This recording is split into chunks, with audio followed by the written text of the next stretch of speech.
Students, BSc part second physical chemistry,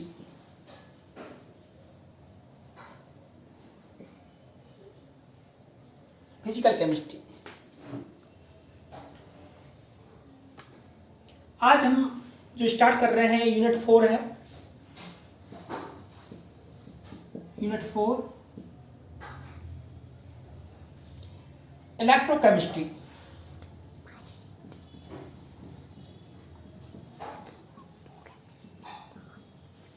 electrochemistry first, वैद्युत रसायन first.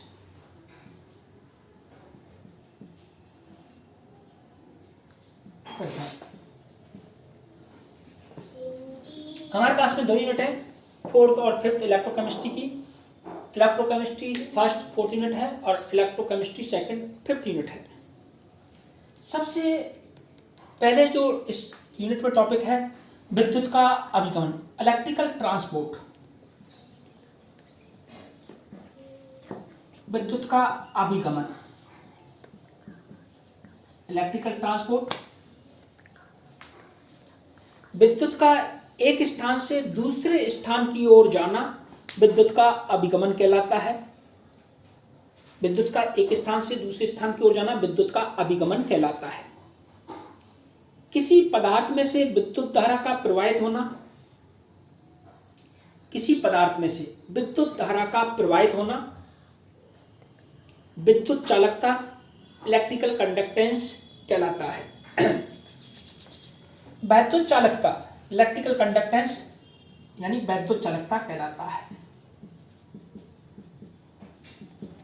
एक तरह से पदार्थ में विद्युत धारा का जो गुण, विद्युत धारा का जो गुण होता है उसको हम वैद्युत चालकता कहते हैं। वैद्युत चालकता आर 2 टाइप्स। वैद्युत चालकता मुख्य रूप से 2 प्रकार की होती है। पहली धात्विक चालकता। धात्विक चालकता पहली बच्चों धात्विक चालकता अथवा इलेक्ट्रॉनिक चालकता।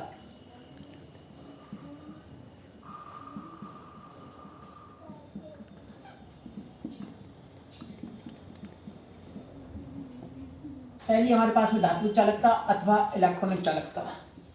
मेटेलिक कंडक्टेंस और इलेक्ट्रॉनिक कंडक्टेंस। धातुओं में मुक्त इलेक्ट्रॉनों के कारण उत्पन्न चालकता। धातुओं में फ्री इलेक्ट्रॉन्स पाए जाते हैं। फ्री इलेक्ट्रॉन्स के कारण जो कंडक्टेंस होती है वो धात्विक चालकता कहलाती है। धातुओं का यह प्रमुख प्रॉपर्टी है, मेन कैरेक्टर ऑफ मेटल्स। विद्युत धारा का प्रवाह उच्च विभव से निम्न विभव की ओर होता है। Flow of electricity high potential to low potential.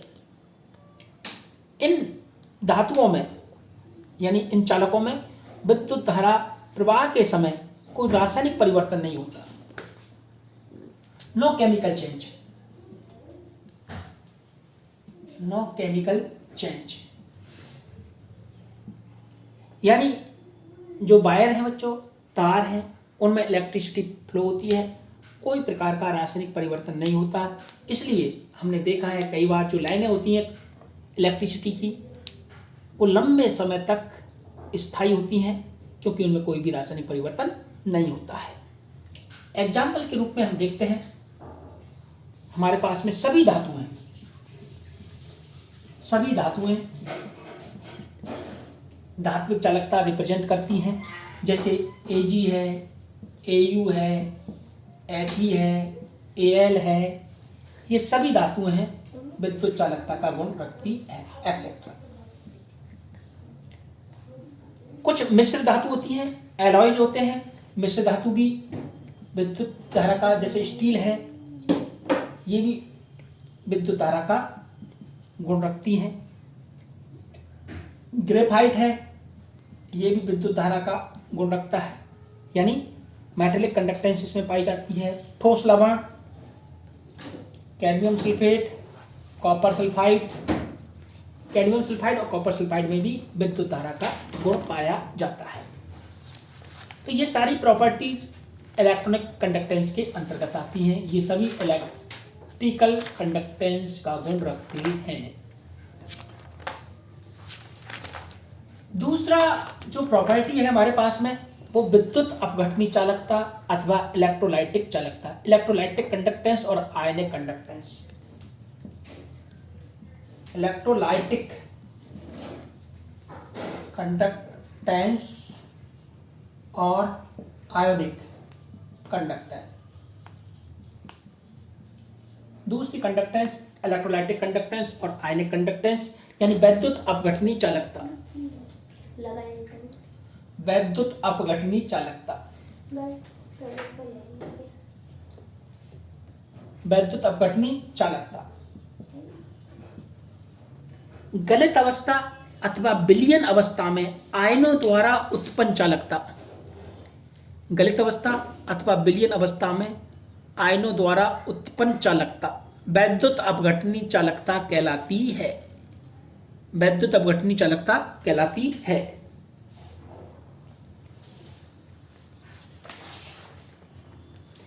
इस प्रकार की चालकता में विद्युत धारा का प्रवाह आयनों की गति के कारण अथवा आयनों का विपरीत आवेशित इलेक्ट्रोडों पर अभिगमन के कारण होता है। दोबारा सुनो बच्चों, इस प्रकार की चालकता में विद्युत धारा का प्रवाह आयनों की गति के कारण अथवा आयनों का विपरीत आवेशित इलेक्ट्रोडों पर अभिगमन के कारण होता है। इस प्रकार के चालकों में विद्युत धारा के प्रवाह के साथ रासायनिक परिवर्तन होता है। इनमें क्या है बच्चों, रासायनिक परिवर्तन होगा। रासायनिक परिवर्तन होगा अर्थात रासायनिक अभिक्रियाएं संपन्न होती हैं। विद्युत धारा प्रवाह के साथ रासायनिक परिवर्तन होता है तथा पदार्थ आयनों में अपघटित हो जाते हैं। इसलिए ऐसे पदार्थ वैद्युत अपघट्य कहलाते हैं तथा इन आयनों से उत्पन्न चालकता वैद्युत अपघटनी चालकता कहलाती है। इन आयनों से उत्पन्न चालकता वैद्युत अपघटनी चालकता कहलाती है। एग्जाम्पल के रूप में हम देखते हैं बच्चों, अम्ल क्षार के विलयन है। उदाहरण, अम्ल क्षार के विलयन अलग अलग भी हो सकते हैं, मिले भी हो सकते हैं। किसके रूप में? लवण के विलयन,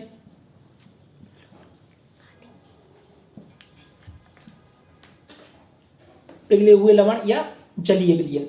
कुछ पदार्थ ऐसे भी होते हैं जिनमें विद्युत धारा का प्रवाह कुछ मात्रा में धात्विक होता है और कुछ मात्रा में इलेक्ट्रोलाइटिक होता है, जैसे क्यूप्रस क्लोराइड, द्रव अमोनिया में सोडियम का विलयन आदि। अगर हम इनमें अंतर की बात करते हैं इलेक्ट्रॉनिक चालकता और वैद्युत अपघटनी चालकता में, तो अंतर इस तरीके से देख सकते हैं। इलेक्ट्रॉनिक चालकता में विद्युत धारा का प्रवाह इलेक्ट्रॉनों के द्वारा होता है, जबकि धात्विक चालकता में आयनों के द्वारा विद्युत धारा का प्रवाह होता है। दूसरा अंतर है, इन चालकों में इलेक्ट्रॉन ऋणात्मक सिरे से धनात्मक सिरे की ओर गमन करते हैं। इलेक्ट्रॉनिक चालकता में इलेक्ट्रॉन ऋणात्मक सिरे से निकलकर धनात्मक सिरे की ओर गमन करते हैं, जबकि धात्विक चालकता में विपरीत आवेशित इलेक्ट्रोडों की ओर आयन गमन करते हैं। इनमें कोई भी रासायनिक परिवर्तन नहीं होता, जबकि विद्युत अपघटनी चालकता में रासायनिक परिवर्तन होते हैं। इन चालकों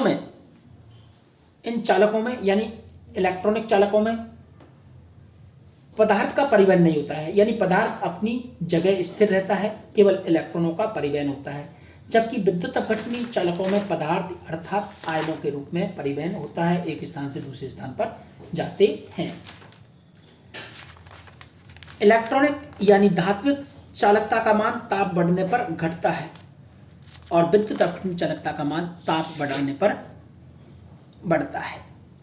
ये थे इनमें मेन अंतर। अब हमारे पास में जो अगला टॉपिक है, फैराडे के वैद्युत अपघटन के नियम। अगला जो मेन टॉपिक है इसका एग्जाम के लिए भी काफी महत्वपूर्ण है बच्चों, फैराडे के वैद्युत अपघटन के नियम।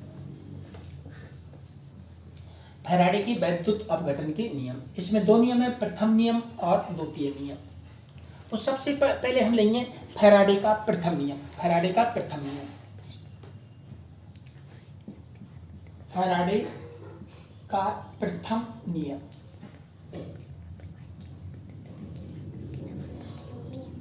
फर्स्ट लॉ ऑफ फैराडे या फैराडे फर्स्ट लॉ। इस नियम अनुसार वैद्युत अपघटन की क्रिया में, इस नियम अनुसार वैद्युत अपघटन की क्रिया में किसी इलेक्ट्रोड पर एकत्रित हुई या किसी पदार्थ की मुक्त हुई मात्रा या तो इकट्ठी हो रही है या मुक्त हो रही है, दोनों ही कंडीशन है। दोबारा सुने, इस नियम अनुसार वैद्युत अपघटन की क्रिया में किसी इलेक्ट्रोड पर एकत्रित हुई या किसी पदार्थ की मुक्त हुई मात्रा उस विलयन में प्रवाहित की गई, उस विलयन में प्रवाहित की गई विद्युत की मात्रा के समानुपाती होती है। उस विलयन में प्रवाहित की गई विद्युत की मात्रा के समानुपाती होती है। माना कि हमारे पास में Q आवेश प्रवाहित करने पर इलेक्ट्रोड पर W ग्राम मात्रा मुक्त होती है, तो W डायरेक्टली प्रोपोर्शनल Q। हम जानते हैं कि विद्युत धारा आवेश प्रवाह की दर को कहते हैं, तो Q बराबर IT। तो हम W डायरेक्टली प्रोपोर्शनल IT लिख सकते हैं और समानुपाती साइन को हटाकर W बराबर ZIT हमारे पास में हो जाएगा। W बराबर ZIT। W पदार्थ की मात्रा है, यहाँ पर पदार्थ की मात्रा है, Q आवेश की मात्रा है,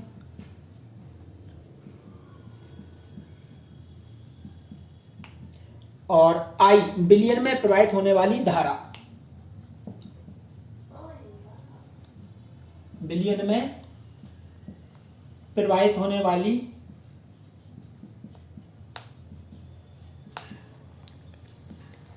और Z विद्युत रासायनिक तुल्यांक या समानुपाती स्थिरांक। Z बहुत महत्वपूर्ण है बच्चों, इसमें ध्यान से हमको पढ़ना है।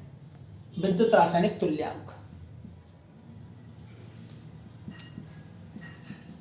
रासायनिक तुल्यांक अथवा समानुपाती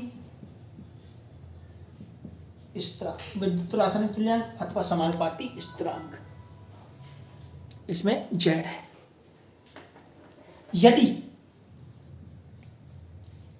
यदि I बराबर 1 एम्पियर हो, यदि I बराबर 1 एम्पियर हो और T हमारे पास में बच्चों समय और T बराबर 1 सेकेंड हो, तो W बराबर Z होगा।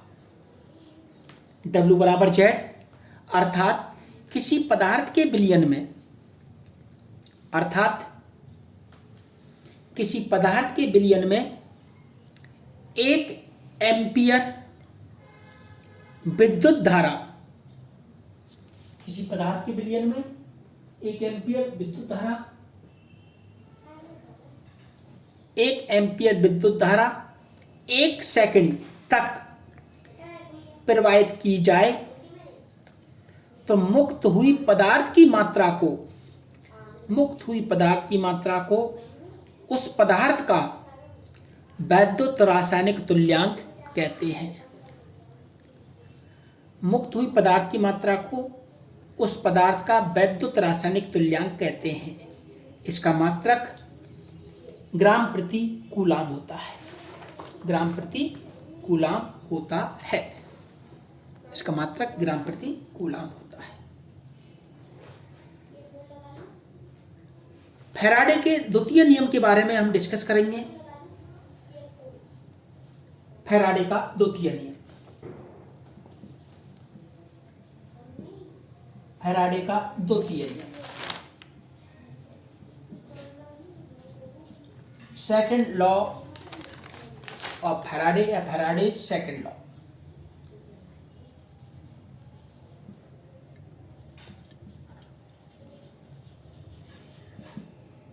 इस नियम अनुसार जब विद्युत धारा की मात्रा, इस नियम अनुसार विद्युत धारा की समान मात्रा को इस नियम अनुसार जब विद्युत धारा की समान मात्रा को भिन्न भिन्न विद्युत अपघट्यों में प्रवाहित करते हैं तो इलेक्ट्रोडों पर मुक्त होने वाली भिन्न भिन्न पदार्थों की मात्राएं, दोबारा सुनो बच्चों, इस नियम अनुसार जब विद्युत धारा की समान मात्रा को भिन्न भिन्न विद्युत अपघट्यों में प्रवाहित करते हैं तो इलेक्ट्रोडों पर मुक्त होने वाली भिन्न भिन्न पदार्थों की मात्राएं उन पदार्थों के रासायनिक तुल्यांकों के समानुपाती होती हैं, उन पदार्थों के रासायनिक तुल्यांकों के समानुपाती होती हैं। W directly proportional E, W directly proportional E, ये हमारे पास में फैराडे का द्वितीय नियम है। ठीक है, ओके।